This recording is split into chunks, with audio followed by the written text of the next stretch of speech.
नमस्कार साथियों, आपका फिर से स्वागत है ऑनलाइन प्लेटफॉर्म द्रोणाचार्य दीक्षा में। मैं मोहम्मद इमरान आज फिर आपके सामने मैथमेटिक्स के सबसे पहला पार्ट परसेंटेज फर्स्ट पार्ट हम स्टार्ट करने वाले हैं आज, जो कि आपके सारे जितने भी एग्ज़ाम्स हैं, आपके जितने भी राजस्थान स्टेट लेवल के एग्ज़ाम्स हैं या सेंट्रल लेवल के जो भी एग्ज़ाम्स हैं, उन सब में मैथमेटिक्स की सबसे इम्पोर्टेंट टॉपिक माना जाता है। सो स्टार्ट करते हैं सबसे पहले percentage path first.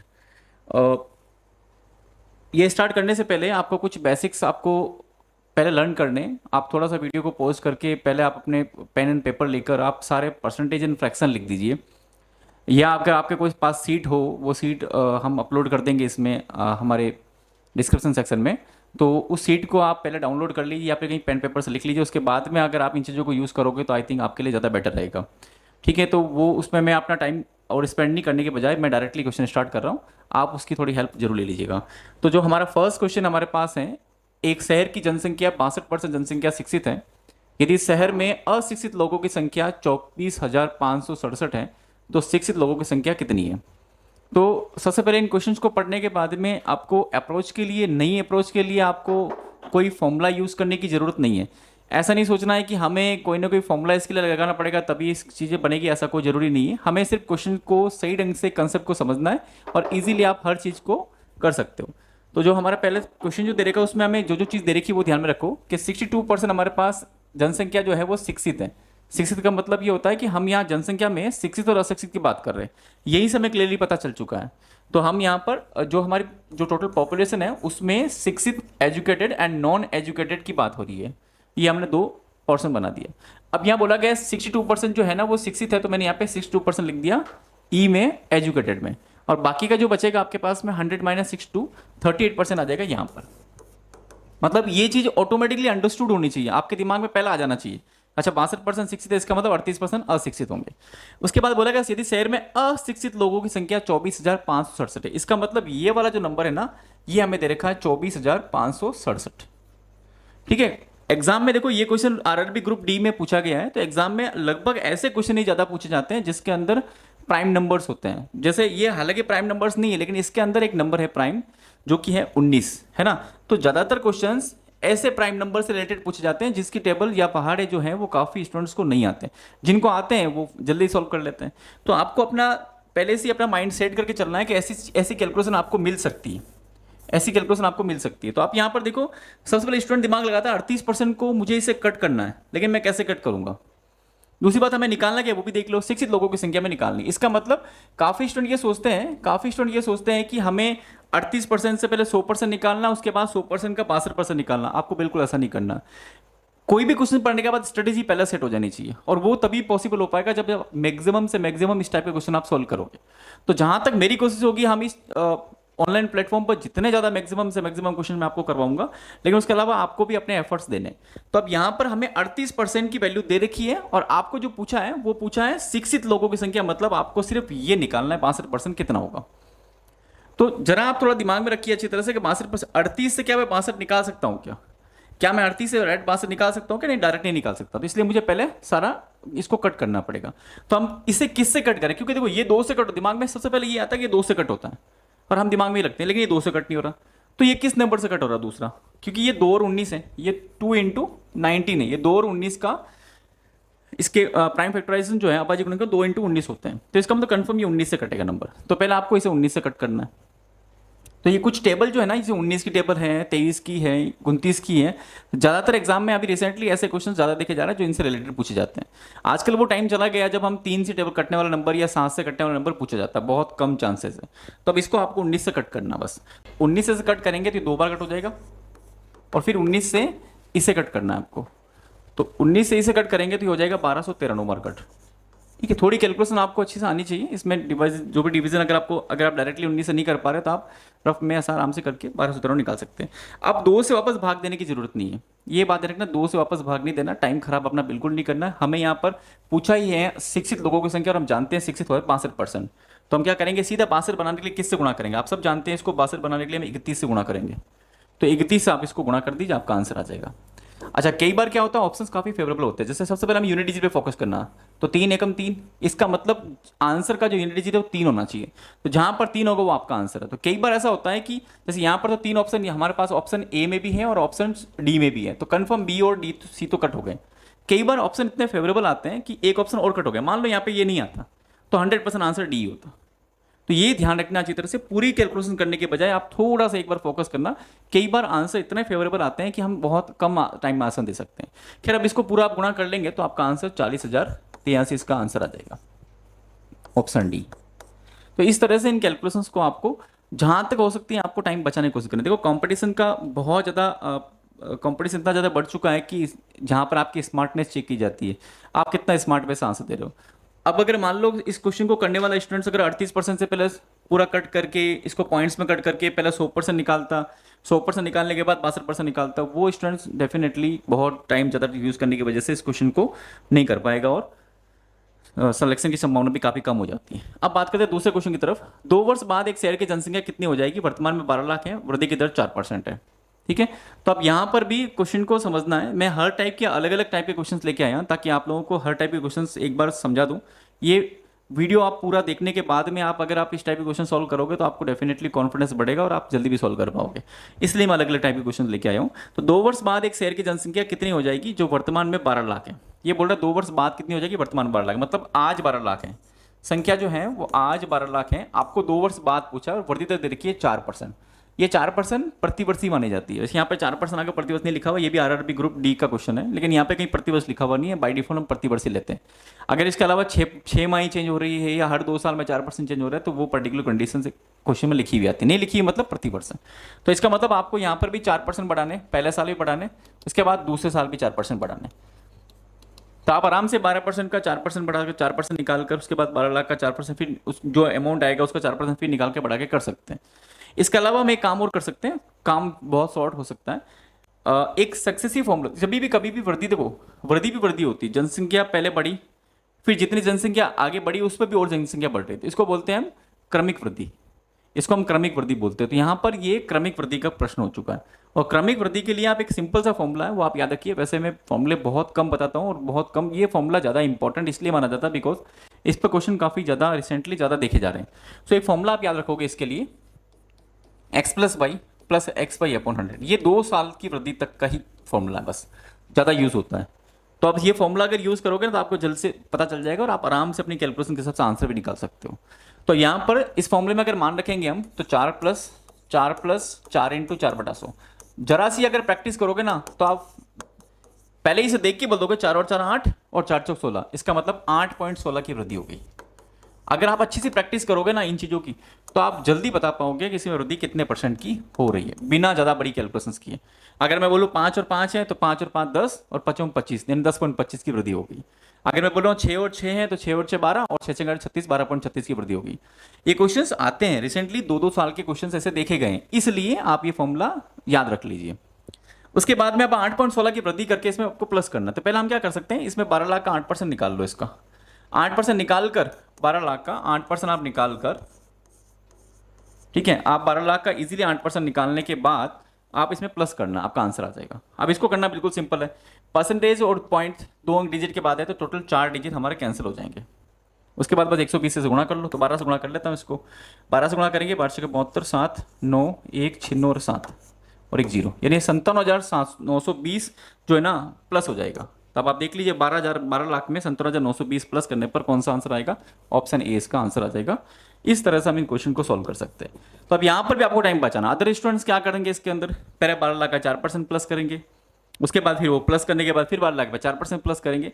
No doubt ऐसा कर सकते हैं, लेकिन हम यहाँ नहीं करने वाला है। तो यहाँ 2 साल की वजह से मैंने ये फॉर्मूला लगाकर बड़े आसान तरीके से इन क्वेश्चन को सॉल्व किया। अब इन क्वेश्चंस के टाइप के और क्वेश्चन आप मिलाओगे ना तो धीरे धीरे आपकी प्रैक्टिस और अच्छी होती जाएगी और आप और कम टाइम में इन क्वेश्चन को सॉल्व करोगे। थर्ड क्वेश्चन की बात देखिए, इस टाइप का क्वेश्चन ये है, एक शहर की आबादी 5% प्रतिवर्ष से बढ़ रही है। यदि शहर की वर्तमान आबादी 1,85,220 है तो 1 साल पहले उस शहर की आबादी कितनी थी। तो ये पिछले क्वेश्चन में 2 साल बाद की आबादी पूछी थी, इस बार 1 साल पहले की आबादी पूछी है। तो ये भी आरआरबी ग्रुप डी का क्वेश्चन है, तो इसको भी देख लेते हैं। तो इन क्वेश्चन में क्या करना है, इसमें बोला 5% प्रतिवर्ष की दर से बढ़ रही है। एक शहर की वर्तमान आबादी 1,85,000, वर्तमान मतलब मैं ये लिखूंगा 1,85,220, ये आज करंट में भी है। लेकिन अब पूछा एक साल पहले, यानी इसका मतलब आपको पहले वाला ये वाला पूछा, एक साल पहले आबादी कितनी थी वो आपसे पूछिए। पिछले क्वेश्चन में बाद की पूछी थी, इसमें पहला की पूछा। तो इस क्वेश्चन को डील करने का सबसे बेस्ट तरीका ये रहता है कि आप इसमें फ्रैक्शंस यूज कीजिए, जो मैंने आपको स्टार्टिंग में बता देता कि इन फ्रैक्शंस को याद जरूर कर लीजिएगा। तो 5% की जो फ्रैक्शन वैल्यू है वो 1/20 होती है। निकालना बिल्कुल आसान है, 5/100 करके निकाल सकते हैं, लेकिन आप निकालने पर डिपेंड मत रहना। ये मत सोचना कि हम इसे याद नहीं करेंगे, क्योंकि याद करने पर चीज़ें भूल जाते हैं। याद करने पर चीज़ें तब भूली जाती है जब उसको आप इंप्लीमेंट नहीं करोगे। आप किसी सब्जेक्ट में कोई भी चीज़ में याद कर लीजिए, आप 2 महीने 3 महीने 4 महीने उस चीज़ से दूर रह जाइए, अब आप चीज़ भूल जाओगे धीरे धीरे, चाहे वो कोई भी सब्जेक्ट क्यों ना हो।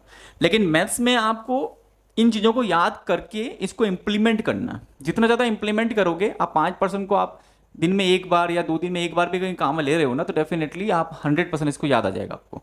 तो 1/20 इसका हो गया अपने पास में। तो निकालना नहीं है आपको, निकाल के इनिशियली जरूर आप निकाल के सोल्व कर सकते हो, बट इसको याद रखने की कोशिश करनी है। अब 1/20 का मतलब क्या हुआ कि आबादी जो है ना 20 अगर है अभी, तो अगले साल 1 बढ़ जाएगी, मतलब 21 हो जाएगी। यानी आज अगर 20 है तो अगले साल 1 बढ़कर 21 हो जाएगी। ध्यान रखिएगा मैं क्या कर रहा हूं, यहां पर बढ़ने की बात बोल रही है इसलिए मैंने प्लस लिखा, घटने की होती तो मैं माइनस लिखता। तो यहां पर हम इस आबादी को आज मानेंगे कि आज अगर जनसंख्या किसी गांव की 20 है तो एक साल बाद 5% बढ़ने का मतलब होता है 1 बढ़ जाएगी, मतलब अगले साल वो 21 हो जाएगी। इस बात को अगले साल 22 नहीं होगा, ध्यान रखना, वो अलग कैलकुलेशन है, मैं बाद में समझाऊंगा, पहले इसको समझ लो। अगर यहाँ घटने वाला सिस्टम होता तो हम ये बोलते हैं आज अगर 20 है तो अगले साल 19 हो जाएगी, ठीक है। तो अब यहां पर बढ़ने का इसलिए मैंने 20 और 21 लिख दिया।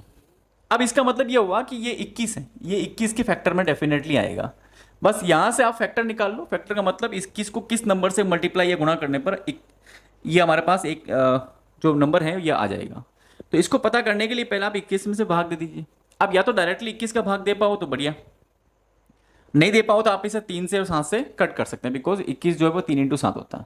तो आप किसी नंबर से पहले कट कीजिए, पहले मैं 3 से कट कर लेता हूँ इसे। तो ये हो जाएगा 3 × 7 = 21, यहाँ पे इसको कट कर 3 × 6 = 18, उसके बाद ये हो जाएगा 17 4 0, फिर 7 से कट कर लेते हैं इसको। 100% 7 से कट होना चाहिए, अगर हो रहा है इसका मतलब कैलकुलेशन सही, अगर नहीं हो रहा है इसका मतलब कैलकुलेशन गलत है। तो ये हो जाएगा 7 × 8 = 56, पीछे बचे 57, 7 × 8 = 56, 7 × 2 = 14 0, यानी 8,820 ये इसका फैक्टर आ चुका है, रखना इसको हम फैक्टर बोलेंगे। तो ये 8,820 से यहाँ गुणा कर लेंगे तो आपका आंसर आ जाएगा। और फिर वही बात मैं आपको बोलूंगा, कई बार ऑप्शन काफी फ्रेंडली होते हैं, इस 2 0 की टेंशन मत लो, सब में 2 0 है। आप यूनिट डिजिट देखने की कोशिश करो, 2 दूनी 4, देख लो कहीं यूनिट डिजिट 4 आ रहा है क्या? हाँ ये आ रहा है, इसका मतलब ऑप्शन सी इसका करेक्ट आंसर है। तो इस तरह से पूरी कैलकुलेशन करने की जरूरत नहीं है, पूरी कैलकुलेशन करोगे तभी ये आंसर आएगा 0 0, 2 दूनी 4, 8 दूनी 16 और 17, ये आंसर देख लो आ रहा है इधर। लेकिन पूरी कैलकुलेशन नहीं करनी है, कई बार हमें हिट एंड ट्रायल वाला काम करना पड़ता है। झट से देखा 2 दूनी 4 यूनिट डिजिट में आ रहा है, ठोक दो, काम बन गया अपना। जितना 1 सेकेंड 2 सेकेंड 5 सेकेंड जितना आप टाइम बचा सको ना उतना बचाने की कोशिश करो। लेकिन ध्यान रखना, बी केयरफुल, ऐसा मत सोचो कि ये चीजें सिर्फ हमें एग्जाम में ट्राई करनी है। एग्जाम से पहले आपको खूब सारे पेपर्स, खूब सारे प्रैक्टिस पेपर्स आप जब भी सॉल्व कर रहे हो, मान लीजिए अब इस क्वेश्चन का टाइप का कोई 2-3 क्वेश्चन आप और सॉल्व कर रहे हो ना, तो उसमें डेफिनेटली ट्राई करना। ज्यादातर ये क्वेश्चन जो है ना ये प्रॉफिट एंड लॉस का टाइप का क्वेश्चन है। अगर मैं चाहूँ ना तो इसमें प्रॉफिट एंड लॉस बना सकता हूँ। परसेंटेज बेसिक मैथ्स में क्यों माना जाता है? क्योंकि परसेंटेज से ही प्रॉफिट एंड लॉस किया जा सकता है, डिस्काउंट किया जा सकता है, साथ में डिस्काउंट किया जा सकता है, सिंपल इंटरेस्ट किया जा सकता है, कंपाउंड इंटरेस्ट किया जा सकता है, रेशियो प्रोपोर्शन भी उसी से किया जा सकता है, मिक्स एंड एलिगेशन उसी से किया जा सकता है। तो मैं एक ही क्वेश्चन को अलग अलग टाइप के बना सकता हूँ। जैसे मान लो मुझे अगर ये क्वेश्चन आपका लाभ हानि में बनाना है तो मैं कैसे बनाऊंगा? मैं ये बोलूंगा एक दुकानदार ने एक वस्तु 5% लाभ पर बेची, अगर उसको 1,85,220 रुपए प्राप्त हुए हैं तो बताओ वस्तु उसने कितने में खरीदी थी। इसका मतलब ये विक्रय मूल्य है और आपको क्रय मूल्य निकालना। सेम कंसेप्ट है, आप सेम की सेम चीज आप वापस प्रॉफिट लॉस में भी ले सकते हो। तो इस तरह से आपको फैक्टर्स निकाल के सॉल्व करना है, ठीक है। इसके अलावा आपको एक इन्फॉर्मेशन दे देता हूं, अगर आपको कोई भी किसी तरह का कोई डाउट हो तो आप जरूर कमेंट सेक्शन में जरूर लिख दीजिएगा कि मुझे इस तरह का डाउट है या ये क्वेश्चन मुझे समझ में नहीं आया। तो हो सकता है मैं उस नेक्स्ट सेशन में आपको इस टाइप का और क्वेश्चन 2-3 क्वेश्चन और प्रैक्टिस करवा सकता हूँ। इसके अलावा देखिए हमारे पास चौथा जो क्वेश्चन हमारे पास ये, एक शहर की जनसंख्या 8,000 है, यदि पुरुषों संख्या में 8% और महिलाओं की संख्या में 12% की वृद्धि होती है तो संख्या 8,680 हो जाती है। तो कुछ स्टूडेंट ये समझते हैं कि इस क्वेश्चन में 8% महिला पुरुष बढ़ रहा है, 12% महिलाएं बढ़ रही है, तो 8 और 12 20% वृद्धि हो गई। और वो 20% वृद्धि करके यहाँ पे ऑप्शन निकालने की कोशिश करते हैं। कहीं भी 8 दूनी 16 ऑप्शन कहीं आ ही नहीं रहा है, इसका मतलब हम गलत कर रहे हैं। हाँ, डेफिनेटली गलती कर रहे हैं, क्योंकि आप 8% और 12% महिलाओं को कैसे मिक्स कैसे कर सकते हो, ये भी समझना जरूरी है। क्यों मिक्स नहीं करेंगे ये भी समझना जरूरी है। यहाँ ये बोला जा रहा है कि शेष की जनसंख्या 8,000 है। देखो, हर चीज को अगर आपको कोई भी चीज समझनी हो ना मैथ्स में, जहाँ आपको समझ में नहीं आ रहा है, तो वहाँ पर थोड़ा पेन की हेल्प लो, मतलब दिमाग की जरूरत है। तो मैं इसे पेन से आपको समझा रहा हूँ कि 8,000 जनसंख्या है। जनसंख्या का मतलब क्या हो गया कि इसमें मेल भी है और फीमेल भी, ये दोनों मिक्स है।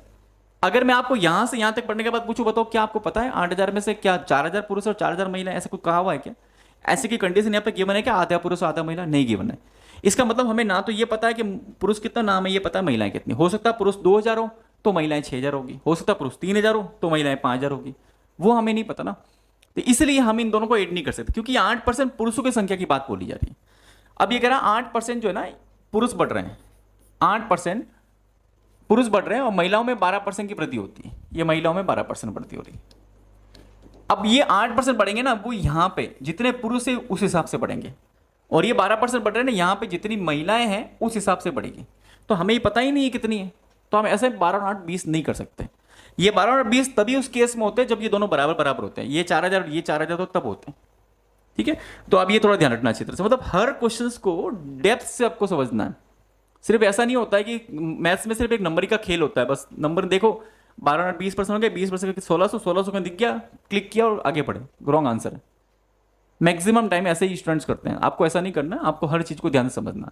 मैं आपको हर चीज को, हर क्वेश्चन को पूरे डेप्थ से समझा रहा हूं। यानी एक क्वेश्चन को समझने में मैं कम से कम 2 से 3 मिनट ले रहा हूं आपके। अगर मैं यहां तक भी आपको करके छोड़ दूं ना, तो आई थिंक मेरे साथ आप में से काफी स्टूडेंट्स इस क्वेश्चन को कर भी चुके होंगे, क्योंकि अब समझ में आ चुका है। तो अंडरस्टैंडिंग जरूरी, मैं आपको हमेशा बोलता आया हूं कि मैथ्स एक अंडरस्टैंडिंग और कुछ नहीं है। तो अब यहां पे बोला जाए संख्या 8,600 हो जाएगी, मतलब कब हो जाएगी? जब ये 8% बढ़ गए, जितने पुरुष है अगर उसका 8% बढ़ा दूं, जितनी महिलाएं उसके 12% बढ़ा दूं, तो ऐसी कंडीशन में ये 8,680 हो जाएगी। अब इसका एक सबसे आसान और सबसे शानदार तरीका मैं आपको बताने वाला हूं, ठीक है, क्योंकि मैं बात कॉम्पिटिटिव एग्जाम्स के हिसाब से ही कर रहा हूं, तो मैं ज़्यादा इसमें टाइम नहीं लूंगा। यानी ऐसा नहीं कि मैं यहाँ पे इसे एक्स मानूंगा, यहाँ पे इसको वाई मानूंगा और ऐसा करूंगा, ये एक टाइम वेस्टिंग चीज़ है। आपको ये समझना है कि ये मेथड मैं क्यों यूज कर रहा हूं। यहां पर जो मेथड यूज करने वाला हूं वो है एलिगेशन, वो है आपका एलिगेशन। मिक्सर एलिगेशन से ही एलिगेशन निकला वर्ड, ठीक है। तो वो मैं वर्ड यहां पे वो मैं करना जा रहा हूं, एलिगेशन। तो एलिगेशन क्यों यूज करेंगे, पहले उसका रीजन समझो। क्वेश्चन मैंने पढ़ा, मैंने पढ़ते ही बोल दिया इसमें एलिगेशन यूज करूंगा मैं। ये मैं बता रहा हूं, अगर आपने एलिगेशन को ध्यान से समझ लिया ना, तो आपकी परसेंटेज की और कंपाउंड इंटरेस्ट, सिंपल इंटरेस्ट, जितने भी परसेंटेज बेस पे टॉपिक्स है ना, उसमें आपकी 90% क्वेश्चन सॉल्व हो जाएंगे। मतलब ये क्वेश्चन काफी टाइम टेकिंग अगर मैं एलिगेशन यूज ना करूं तो एलिगेशन क्यों यूज करना हूं वो समझो पहले इस बात को। देखो यहां पर ये मेल और फीमेल है। अब इनमें से कितने मेल हमें नहीं पता, कितने फीमेल हमें नहीं पता। ये बोल रहा है मेल 8% बढ़ रहा है, फीमेल 12% बढ़ रहा है। तो टोटल यानी इसने क्या कर दिया, इसने 8,680, मतलब ये 680 जो बढ़ रहे हैं ना, ये 680 जो बढ़ रहे हैं, ये कौन बढ़ रहा है? ये कुछ मेल बढ़ रहे हैं और कुछ फीमेल बढ़ रहे हैं, यानी दोनों को मिक्स करके बढ़ाया है। जहां पर भी मिक्सिंग होगी ना, जहां पर भी मिक्सिंग होगी वहां पर एलिगेशन लगेगा, वहां पर एलिगेशन लगेगा। मैं इस क्वेश्चन को और तरीके से भी चेंज कर सकता हूं। मान लो मैंने सिंपल इंटरेस्ट का क्वेश्चन बनाना चाहूं तो मैं बना सकता हूं। कैसे बनाऊंगा? किसी व्यक्ति के पास 8,000 रुपए है, उसने एक एम नाम की बैंक है उसमें कुछ पैसा इन्वेस्ट किया, कुछ पैसा, और एक एफ नाम की बैंक है उसमें कुछ पैसा इन्वेस्ट किया। यहां पर बैंक पे इंटरेस्ट मिल रहा है 8%, यहां पर मिल रहा है 12%। एक साल बाद उसने देखा कि उसका टोटल पैसा कितना हो गया 8,680। तो बताओ उसने एम में कितना इन्वेस्ट किया और एफ में कितना इन्वेस्ट किया। यानी इसी क्वेश्चन को मैंने सिंपल इंटरेस्ट में कन्वर्ट कर दिया। मैं आपको बार बार बोल रहा हूं परसेंटेज बेस है, ये क्वेश्चन हर जगह से पूछा जा सकता है। तो अब इस क्वेश्चन को सॉल्व करने के लिए सबसे जो बेस्ट तरीका हमारे पास होगा वो होगा एलिगेशन। अब इसको एलिगेशन को कैसे लगा रहा हूं वो समझना अच्छी तरह से। उससे पहले मैं इसको एक तरफ कर देता हूं। अब देखो कैसे एलिगेशन लगाएंगे इसको। आप ये पहले क्वेश्चन पढ़ के देख लिया, एलिगेशन लगेगा। आपने क्या किया, ये मेल लिख दिया यहाँ पे या फीमेल लिख दिया। अब यहाँ पर 8% बढ़ रहा है, यहाँ पे 12% बढ़ रहा है। अब आप ये देखो टोटल बोल रहा है 8,680। तो या तो आप ये पता लगा लो कि 8,000 से 8,680 में कितने परसेंटेज इंक्रीज हो रहा है। लेकिन मैं इसको प्रेफर नहीं करता। आप चाहो तो लगा सकते हो 680 इंक्रीज हो रहा है, 680 8,000 पे इंक्रीज हो रहा है, तो 680 बटा 8,000 इंटू 100 करके आंसर निकाल लो, आ जाएगा आपका आंसर। ठीक है, 8.5 समथिंग कुछ आएगा। खैर छोड़ो, उसको मेथड यूज़ नहीं करेंगे, वो भी ठीक है, लेकिन उसको यूज़ करने की नीड नहीं है। धीरे धीरे जब हम आगे स्टेटस पे बढ़ेंगे ना, तब आपको वो भी तरीका बताऊंगा। अभी आप ये समझो 8% अगर मान लो, मैं भी मान के चल रहा हूँ कि ये 8,000 जो पैसा, ये 8,000 जो है ना, पैसा नहीं मतलब ये 8,000 जो टोटल जनसंख्या है, मान लो ये सारे के सारे मेल होते हैं, मतलब सब के सब ये पुरुष होते हैं। तो अब 8,000, 8% जो बढ़ रहा है वो 8,000 का बढ़ेगा, तो 8 8 64 मतलब 640 बढ़ जाते हैं। ये मान के चलना है आपको, थोड़ी देर ये मान के चलना है कि मान लो पूरे पूरे 8,000 पुरुष हैं, तो 8% 8,000 का कितना होता है, 8 × 8 64, 2 जीरो कट गया 640। क्या चीज़ें ओरल दिमाग सॉल्व करनी है। यहाँ पे परसेंटेज से 2 जीरो कट गए, मान लो पूरे पूरे फीमेल है, तो परसेंटेज से 2 जीरो कट गए, 12 से कट गया, 12 × 960, ये 960 बढ़ गया आपका कितना, फीमेल। यानी अगर मैं मान लेता हूँ 8,000 पूरे पूरे पुरुष हैं, तो जनसंख्या कितनी बढ़नी थी, 640 बढ़नी थी। या मान लेता हूं मैं फीमेल है पूरी पूरी, तो जनसंख्या कितनी बढ़नी थी, 960 बढ़नी थी। लेकिन क्वेश्चन बोल रहा है जनसंख्या कितनी बढ़ी, सिर्फ 680 बढ़ी। इसका मतलब यहां पर हम एलिगेशन लगाएंगे इस तरह से, बस आप इसका रेशियो निकालो आ जाएगा पर। 680 में से 640 माइनस करो, 40 आ जाएंगे, और 960 में से 680 माइनस करने हैं आपको। मतलब एक चीज रखना, ये बड़ा होगा, अगर ये छोटा है तो ये डेफिनेटली बड़ा होगा। ऐसे आपको चीजों को सोचना है, ठीक है। तो इनको करेंगे तो कितना आ जाएगा हमारे पास में, 0, 16 में से 8 के 8, तो 280। अब उसके बाद में इन दोनों का एक रेशियो बनाना है आपको, और इन्हें कट करना। 0 से 0 कट हो गया, 4 एकम 4। इसका मतलब 7 पुरुष है और 1 महिला। इसका मतलब ये हो गया 7 पुरुष है और 1 महिला, कितने में से, 8,000 में से। अच्छा आपके हिसाब से बताओ टोटल कितना हो रहा है, 7 और 8, 7 और 1 8 हो रहा है। 8 की वैल्यू अगर 8,000 है तो फैक्टर कितना आएगा, 1,000। हम कह रहे हैं कि 7 पुरुष और 1 महिला है, मतलब टोटल 8 जनसंख्या हो गई। क्वेश्चन करें 8 नहीं है 8,000 है, मतलब 8 को 8,000 बनाने के लिए किससे गुणा करोगे, उसे हम फैक्टर कहते हैं 1,000 से। तो 1,000 से गुणा इसको कर लो, ये आ गया 7,000। 1,000 से गुणा इसको कर लो, ये आ गया 1,000। तो 7,000 पुरुष हो गए, 1,000 महिलाएं हो चुकी है। आपसे पूछा महिलाओं की संख्या कितनी होगी, तो इसका आंसर हो जाएगा ऑप्शन डी। इस तरह से करना है। ये जरूर थोड़ा सा समझने में टाइम टेकिंग है, लेकिन आप इसको यूज़ करो सुपर डुपर तरीके से, इसको बहुत कम टाइम में आंसर निकाल सकते हैं। आप इसके दूसरे कोई बुक से भी अगर इसका सॉल्यूशन देखोगे ना, तो कंफर्म है कि अगर एलिगेशन नहीं यूज़ किया और एक्स यूज़ किया है तो बहुत टाइम टेकिंग सॉल्यूशन है, वो हम कर भी नहीं सकते। आपको प्रेफर भी नहीं करता हूँ। हमारे पास अगला जो क्वेश्चन है वो है 2018 में एक कॉलोनी की जनसंख्या 55,125 हो गई, जो 5% प्रतिवर्ष की दर से बढ़ रही है। 2 साल पूर्व कॉलोनी की आबादी ज्ञात कीजिए, और ऑप्शन सी हमें दे रखे हैं। तो आपको सबसे पहले क्या करना पड़ेगा कि देखो इस क्वेश्चन में और पिछले क्वेश्चन में थोड़ा सा फर्क है। इस टाइप के तो तीसरा क्वेश्चन है ये हमारे पास। सबसे पहला क्वेश्चन में 2 साल बाद की पूछी थी, इससे पहले वाला क्वेश्चन में 1 साल पहले की पूछी थी, और अब ये 2 साल पहले की पूछ रहा है। तो सारी चीजें एक दूसरे से रिलेटेड है। अब ये क्वेश्चन अगर मुझे चक्रवृद्धि ब्याज से पूछना पड़े ना, तो सेम क्वेश्चन में पूछ सकता हूँ और सेम आंसर दे सकता हूँ। मतलब मैं आपको एक परसेंटेज टॉपिक से प्रॉफिट और लॉस भी करवा रहा हूँ, सिंपल इंटरेस्ट भी करा रहा हूँ, और इसी क्वेश्चन के थ्रू मैं आपको कंपाउंड इंटरेस्ट भी करवा सकता हूँ। मतलब अगर आपका परसेंटेज स्ट्रांग है ना, तो आप सारे टॉपिक्स इजीली कर सकते हैं। तो यहाँ पर इस क्वेश्चन को कैसे करेंगे, हमें यहाँ पे 55,125 दे रखा, तो हमने सबसे पहले 55,125 यहाँ लिख दिए, 55,125 हमने यहाँ लिख दिए। अब हमें 2 साल पहले की पूछी है, मतलब 1 साल और फिर 1 साल, 2 साल पहले की हमें जनसंख्या ये पूछी है, ठीक है। तो अब यहाँ 5% बढ़ रही है, मतलब यहाँ भी 5% इंक्रीज हो रहा है और यहाँ भी 5% इंक्रीज हो रहा है। अब एक तरीका तो इसका ये है कि आप क्या कर सकते हो, आप पिछले वाला क्वेश्चन जो मैंने बताया ना 5% वाला, उस तरह से कर लीजिए आप। 5% फ्लेक्सिबल 1/20 होती है, तो यहाँ 20 थी, 1 बढ़ के 21 होगी। 21 की वैल्यू अगर 55,125 है, तो फैक्टर निकालकर 20 से गुणा कर देंगे, तो हमारे पास ये जनसंख्या आ जाएगी। फिर अगेन उसमें वापस 20 और 21 लेकर वापस अगेन कर सकते हो, लेकिन ये थोड़ा लेंदी हो जाएगा, तो मैं एक तरीका आपको इसका और समझा देता हूँ। हम एक काम करते हैं, हम डायरेक्टली इसको कर सकते हैं। कैसे करेंगे देखो, 5% 2 साल का एक हमारे पास रेशियो निकाल सकते हैं। कैसे निकालेंगे, 5% की फ्लेक्सिबल होती है 1/20। 1/20 का मतलब 20 आज जनसंख्या है तो 1 साल बाद 21 हो जाएगी, और मैंने आपको बताया था अगले साल ये 22 नहीं होगी, या रेशियो बदल जाता है। यहां पर हम कंपाउंड इंटरेस्ट का कंसेप्ट यूज करेंगे कि 5% की फ्लेक्सिबल 1/20 हो गई, ये 1 साल का रेशियो हमारे पास हो जाएगा 21/20। ध्यान रखना ये 1 साल का रेशियो, मतलब 20 आज है तो अगले साल 21 होगी। अगर मैं 2 साल के रेशियो की बात करूं, अगर 2 साल के रेशियो की बात करूं, तो मुझे 21/20 इंटू 21/20 करना पड़ेगा, क्योंकि ये सक्सेसिव है। जनसंख्या पहले बढ़ी, फिर बढ़ने के बाद जो संख्या बड़ी हुई जनसंख्या उस पर भी वापस बढ़ेगी।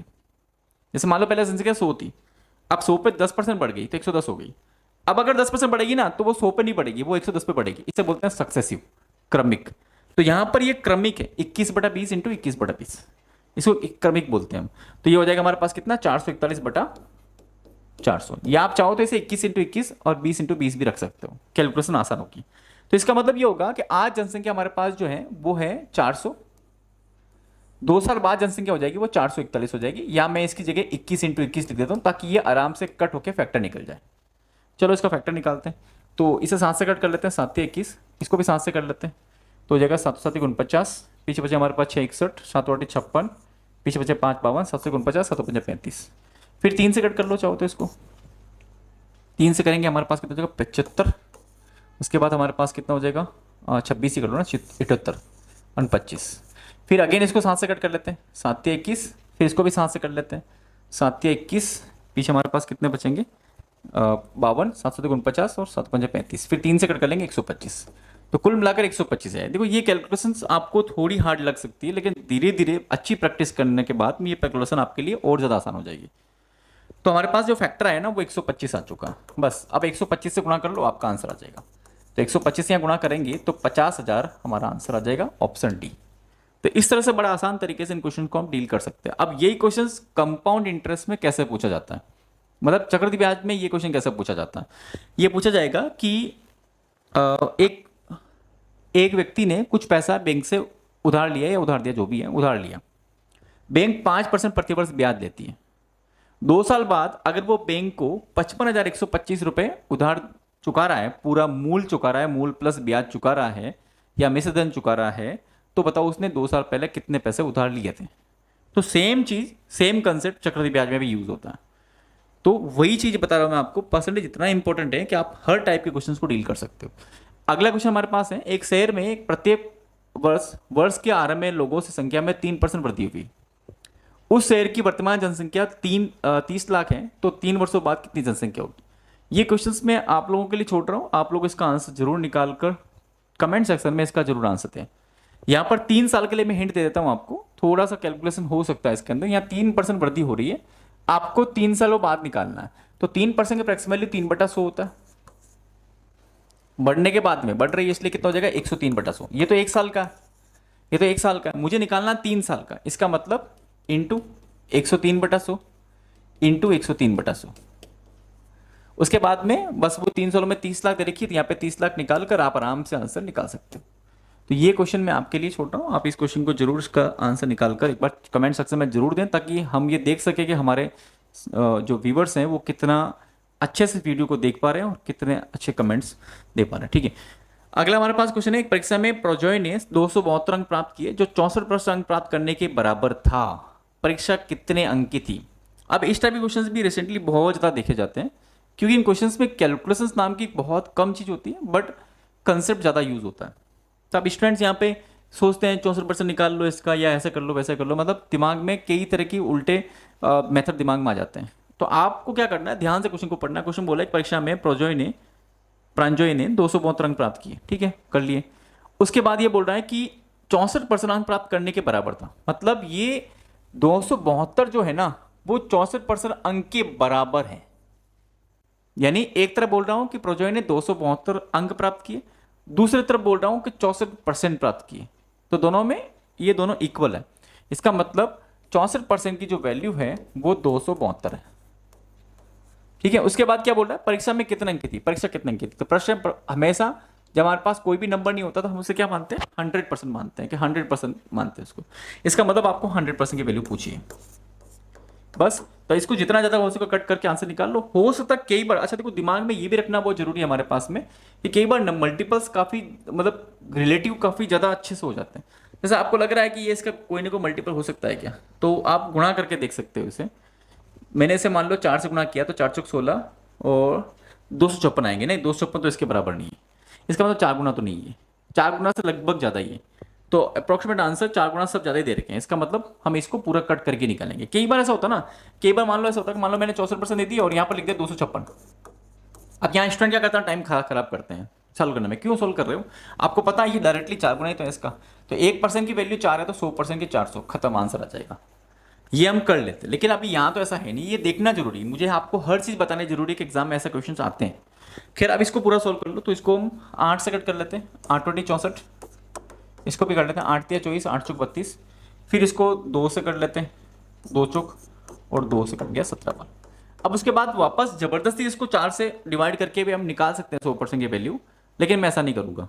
मुझे पता है यहाँ पर 4 को 100 बनाने के लिए किससे गुणा करूँगा, आप सबको पता है 25 से गुणा करेंगे। 25 से यहाँ पे हम गुणा करने वाले हैं, ठीक है। हम इसको यहाँ पे 25 से गुणा करेंगे, ना कि 25% से। तो इधर भी 25 से गुणा करने पर आपका आंसर आ जाएगा। अगेन यूनिट डिजिट देख लो, 5 कहाँ आ रहे हैं, हाँ 2 जगह आ रहे हैं, मतलब ये ऑप्शन तो नहीं है और ये ऑप्शन नहीं। कई बार मैंने आपको बोला ना, कई बार एक ऑप्शन में 5 आएगा, आप उसको लिख दो, काम खत्म। आपको ज़्यादा कैलकुलेशन करने की नीड नहीं। क्या, ये तो छोटी कैलकुलेशन आराम से हम कर भी सकते हैं, ठीक है। तो हम इसको कैलकुलेशन करेंगे। 17.85, मैं उल्टा कर रहा हूँ, 85 5 हासिल का 8 17 34 8 42, तो 425 इसका आंसर आ जाएगा। ऑप्शन ए इसका करेक्ट आंसर है। तो आशा करता हूँ आपको ये भी अच्छे से समझ में आ चुका होगा। बात करते हैं अपने अगले क्वेश्चन की तरफ। कक्षा 10 के छात्रों के लिए एक परीक्षा आयोजित की, 96% छात्र पास हुए, 50 असफल रहे, कितने छात्र उपस्थित हुए। मैं चाहता हूँ इसी क्वेश्चन का आंसर भी आप, मैंने ये क्वेश्चन भी फर्स्ट टाइप के क्वेश्चन में समझाया है, मेल फीमेल वाला क्वेश्चन, इससे पहले जो क्वेश्चन करवाया था ना उसमें हमने समझाया था इसको, सबसे फर्स्ट क्वेश्चन आई थिंक था। तो आप इसको ध्यान से देखिएगा, छात्र 96% सफल हुए तो कितने परसेंट असफल रहे, और उसके हिसाब से इसका आंसर भी एक बार आप कमेंट सेक्शन में क्वेश्चन नंबर 8 देकर जरूर दीजिएगा। मैं बस मैं देखना चाहता हूँ कि आप कितने एक्टिव हो, क्या आप पूरा वीडियो आप देख रहे हो या नहीं देख रहे हो, इसलिए मुझे कमेंट सेक्शन में आपके आंसर्स चाहिए। डाउट हो तो डाउट भी पूछ सकते हैं। दूसरा सवाल हमारे पास देखा, दीक्षा ने एक परीक्षा में 58% आप प्राप्त किए, जिसके अधिकतम अंक 450 थे, उससे कितने अंक प्राप्त हुए। अब ये बोला दीक्षा ने एक परीक्षा में 58% अंक प्राप्त किए, फिर बोला जिसके अधिकतम अंक 400, अधिकतम अंक का मतलब होता है 450 में से पेपर था। फिर आपसे पूछा है कि बताओ उसे कितने अंक प्राप्त हुए, तो इसका मतलब आपको 58% निकालना है। किसका निकालना है, 450 का। अच्छा ठीक है, ये क्वेश्चन मैंने, वैसे बिल्कुल सिंपल सा क्वेश्चन, आप सिंपल से इसका आंसर जानते हो, लेकिन मेरी ये क्वेश्चन लेने का टारगेट कुछ और है। मैं आपको यहाँ पे कुछ एक कैलकुलेशन बताना चाहता हूँ, जिस कैलकुलेशन की हेल्प से आप इस टाइप के क्वेश्चन भी सॉल्व कर सकते हैं। ये मेथड समझने के बाद ये मत सोचना कि ये चीज़ें हर जगह एप्लीकेबल थोड़ी होती है, नहीं ऐसा नहीं होता। लेकिन अगर आप शुरुआत करोगे तो आपको हर जगह वो चीज़ें दिखेगी। आप शुरुआत करोगे तो आपको हर जगह चीज़ें दिखेगी। आप अभी शुरुआत से आप मैथ्स पढ़ना शुरू कर रहे हो तो आपको आप मैथ्स के क्वेश्चन नजर आना शुरू होंगे। अदरवाइज अगर आप मैथ्स के क्वेश्चन ही नहीं पढ़ रहे हो, वैसे वीडियोज ही नहीं देख रहे हो आप लोग, तो आपको मैथ्स कभी आप इग्नोर करते जाओगे सर, आपको लगेगा भी नहीं। तो इसलिए ऐसा कभी नहीं सोचना चाहिए हमें कि ये जो मेथड अब मैं बताने वाला हूँ ना, ये मेथड पर्टिकुलर इसी के में काम आएगा ना, ऐसा नहीं होता। आप काम में लेना शुरू कीजिए, हर जगह काम आएगा मेथड को।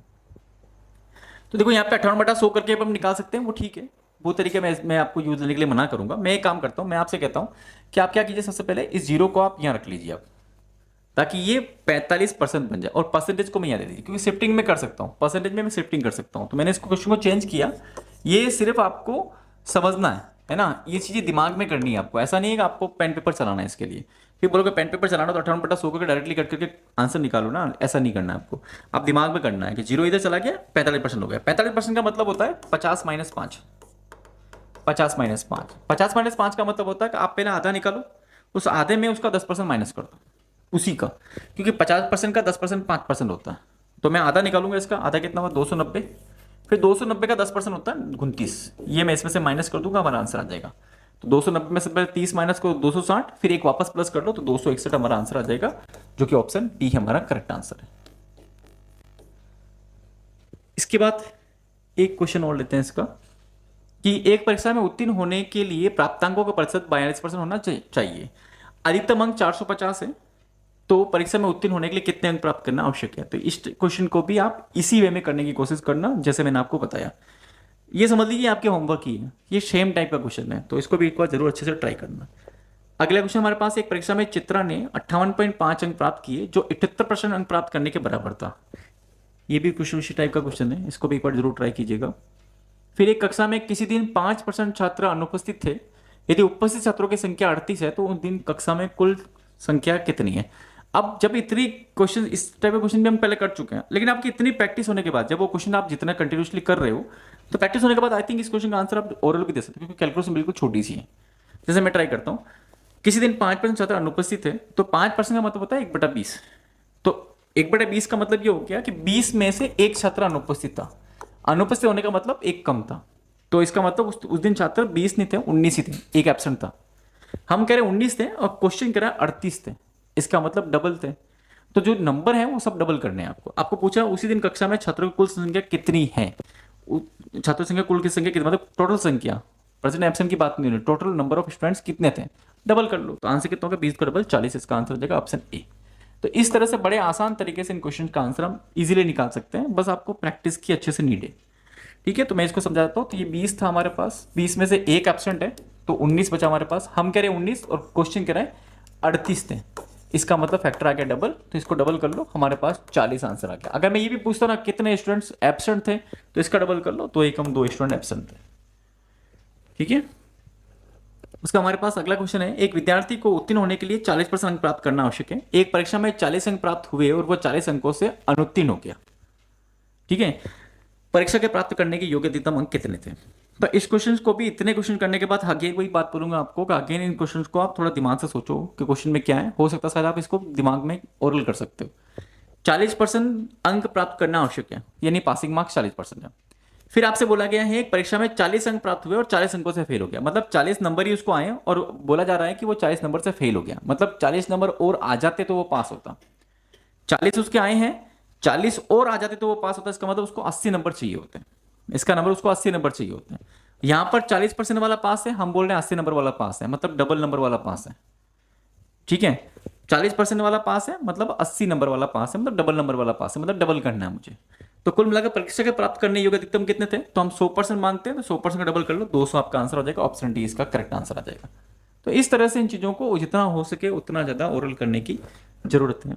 अगला क्वेश्चन हमारे पास है, निम्नलिखित तालिका तालिका परीक्षा में भाग लेने वाले छात्रों के परिणाम दर्शाती है। उत्तीर्ण छात्रों का प्रतिशत कितना है? पास उत्तीर्ण दे रखे हैं, इसमें दे रखे हैं छात्रों की संख्या 150 है और अनुत्तीर्ण कितने हुए? 100 हुए, मतलब 150 पास हुए और 100 फेल हो चुके हैं। ठीक है, आपसे वापस पूछा क्या है क्वेश्चन में? पूछा यह है कि आपको परसेंटेज निकालना है, उत्तीर्ण छात्रों का प्रतिशत निकालना। अब देखो टेबल देने में कितनी बड़ी टेबल दी, लगता है ऐसा क्वेश्चन का बहुत टाइम टेकिंग क्वेश्चन होगा, मतलब ये लगे काफी स्टूडेंट ने शायद मेरे साथ जितने भी क्वेश्चन अटेम्प्ट किया होगा क्वेश्चन को शायद स्किप भी किया होगा, क्योंकि उनको ये लगा होगा कि यार ये क्वेश्चन तो हमारा काफी ज्यादा बड़ा दिख रहा है, जबकि इसमें ऐसा कुछ है नहीं। इसमें नंबर ऑफ स्टूडेंट हमें पता चल गया कितना हो गए, नंबर ऑफ स्टूडेंट हमारे पास कितना हो गया? 250 हो गए। आपको बस पासिंग परसेंटेज पूछा है, तो उत्तीर्ण कितने हुए? 150 उत्तीर्ण हुए, कितने में से हुए? 250 में से, और सॉल्व कर दोगे तो आपका आंसर आ जाएगा कितने? 60% इसका आंसर आ जाएगा। इसके अलावा आप एक काम और कर सकते हो, आप अगर पेन पेपर चला रहे हो ना, तो थोड़ा दिमाग के साथ पेन पेपर चलाओ। जैसे आपने क्या कर दिया, इन दोनों को पहले सॉल्व कर लिया, क्योंकि मुझे परसेंटेज मान से पूछा है, तो मैं ना 150 यूज नहीं करने वाला, हालांकि इजी रहते हैं बट मैं यूज नहीं करने वाला, और इजी करता हूँ इसको। कैसे? मैंने 0 0 पहले कट कर लिया दिमाग के अंदर, फिर 5 से कट कर दिया 3, तो 3 पास हुए और 5 दूनी 10, 2 फेल हो गए। मैंने पहले इसका रेशियो निकाल दिया दिमाग के अंदर। तो आपको पूछा पासिंग कितने हुए, तो 3 पास हुए, कितने में से? 5 में से, तो 5 और इंटू 100 कर दो। लो, ऐसा लिखने के बाद दिमाग में 5 से कट गया 120, 20 या 60, या 3/5 की परसेंटेज वैल्यू, फ्रैक्शन वैल्यू आपको पता होनी चाहिए कि 3/5 की जो परसेंटेज वैल्यू है वो 60% होती है। इस तरह से बड़ा आसान तरीके से इन क्वेश्चन का आंसर भी हम निकाल सकते हैं। आज का लास्ट क्वेश्चन हम लेते हैं, एक अभ्यर्थी 20% अंक प्राप्त करके 35 अंकों से अनुत्तीर्ण हो जाता है। इस क्वेश्चन को थोड़ा ध्यान से समझना। ये कह रहा है 20% अंक प्राप्त हुए उसे, लेकिन वो 35 अंकों से फेल हो गया, मतलब 35 अंक और आते तो पास होता। अब ये चीजें मैं बोल रहा हूं ना, ये आपको समझाने के लिए, साथ साथ मतलब आपको ये चीजें दिमाग में रखनी है कि यह हमें समझना है क्वेश्चन को। तो अब यहां पे बोला जा रहा है कि 20% प्राप्त कर 35 अंकों से अनुत्तीर्ण हो गई। ठीक है, इसका मतलब ये हो गया कि उसको 35 अंक और चाहिए थे, यानी पास होने के लिए उसको 20% के साथ साथ में 35 अंक की रिक्वायरमेंट और थी। अगर आते तो वो पास हो जाता, अभी तो वो फेल हो गया। उसके बाद बोला जा रहा है, जबकि दूसरा अभ्यर्थी, अब उसी एग्जाम में की बात हो रही है और दूसरा अभ्यर्थी की बात हो रही है, दूसरा अभ्यर्थी 50% अंक प्राप्त करता है और अनुत्तीर्ण होने के लिए आवश्यक न्यूनतम अंकों से 32 अंक ज्यादा लेके आ गए। इस टाइप के क्वेश्चन में हमेशा ज्यादातर ये होता, मैं नहीं कहता हमेशा ये होगा। एक बार एक बच्चे को फेल करवाया जाता, दूसरे बच्चे को पास करवाया जाता, मैक्सिमम क्वेश्चन ऐसे क्वेश्चन आपको दिख जाएंगे। खैर, तो अब इसमें क्या बोला जा रहा है कि एक दूसरा विद्यार्थी जो हमारे पास है वो 50% अंक लेके आया, लेकिन वो विद्यार्थी क्या है, वो 32 अंक अधिक लेके आया, मतलब पासिंग मार्क्स से 32 अंक ज्यादा है। अब मैं अगर आपसे पूछूंगा बताओ इस विद्यार्थी के लिए पासिंग मार्क्स कितने होंगे, तो आप बोलोगे सर इसमें 32 अंक कम होंगे, क्योंकि इसको पास से ज्यादा मार्क्स आए। इसमें पास में भी कम मार्क्स हुए तो 35 बढ़ा दिए, इसमें पास से ज्यादा है तो मैंने 32 कम कर दिए। कुल मिलाकर दोनों को मैंने क्या कर दिया, पीएम पीएम मतलब पासिंग मार्क्स करके दोनों को बराबर कर दिया।